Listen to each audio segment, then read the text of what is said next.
Hello everyone, this is Orhan Erdem. In this video, we will be talking about evaluating the predictive performance of models.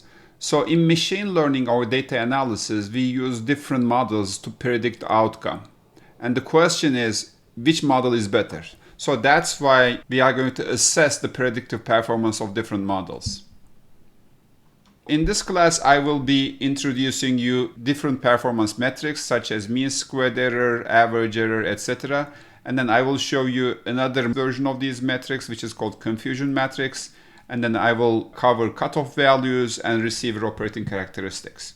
In data analysis or machine learning, we have three main outcomes. Our outcome might be a numerical value, it might be a class membership, it might be a propensity, which is a probability of class membership. So the question is, how can we measure the predictive performance with respect to these models, these three models? What we will do is we will divide the data into two groups, the training data group and validation data group, and then analyze the performance in the training data group, and then pick the best model and apply that to validation data. For example, here in this chart, you see a linear regression model, which is the red line. So the black dots on this chart is the actual values that we observe or we retrieve from the web. The red dots are the predicted values I obtained from some model.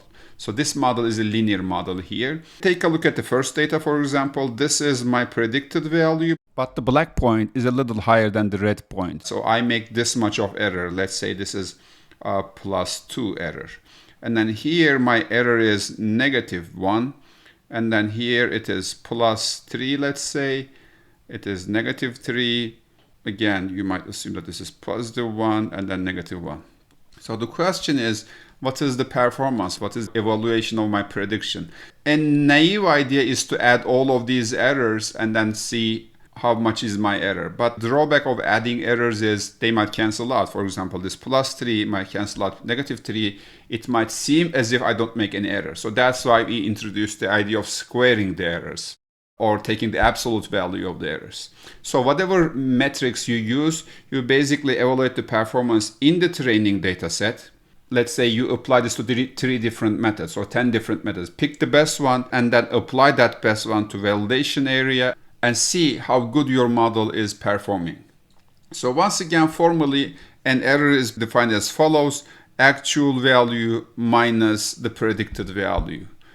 Based on this error definition, we will introduce the following prediction accuracy measures. I will start with mean error here, the second one, which does not make too much sense in most of the settings, because here in this measure, we add all the errors and divide it by n. It's a kind of average, that's why it's called average error. But the problem here is when you add up the errors, positive errors cancel out the negative errors, so it would seem as if there is no error. Because of this, the first one would make more sense, which is called mean absolute error. So it's more or less the same thing, but instead of adding the errors, we add the absolute value error. So for example, if there is +3 and then -3, here it would add up to 0, but here, since you take the averages, it would add up to 6. This measure is called mean absolute error because you add the absolute value of all errors and divide it by n, which is calculating the average of absolute errors. Okay, the third one is called mean percentage error. Here we divide the error by the actual value. So 3 is the error, but the actual value is 100.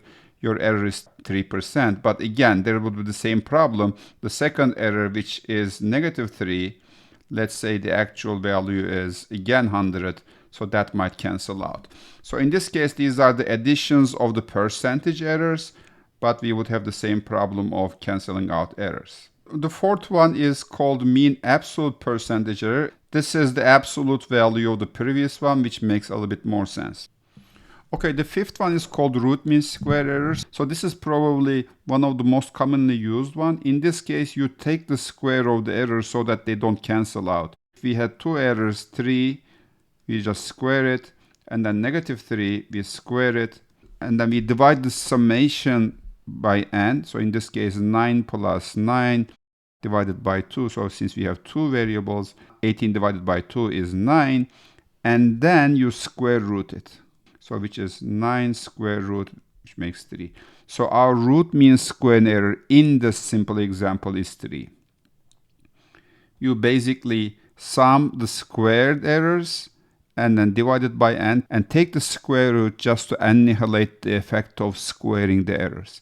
The last one is called total sum of squares. You just take the squares of the errors and sum them up. In our example, it is positive 3 squared, negative 3 squared, which makes 18. These measures are the basic prediction accuracy measures that are used in practice, but please note that they are fragile to outliers. To see the impact of outliers, we can use measures based on median or display the histogram or box plot. In the next video, I will apply these ideas to a data set in Python. Hope to see you in the next video.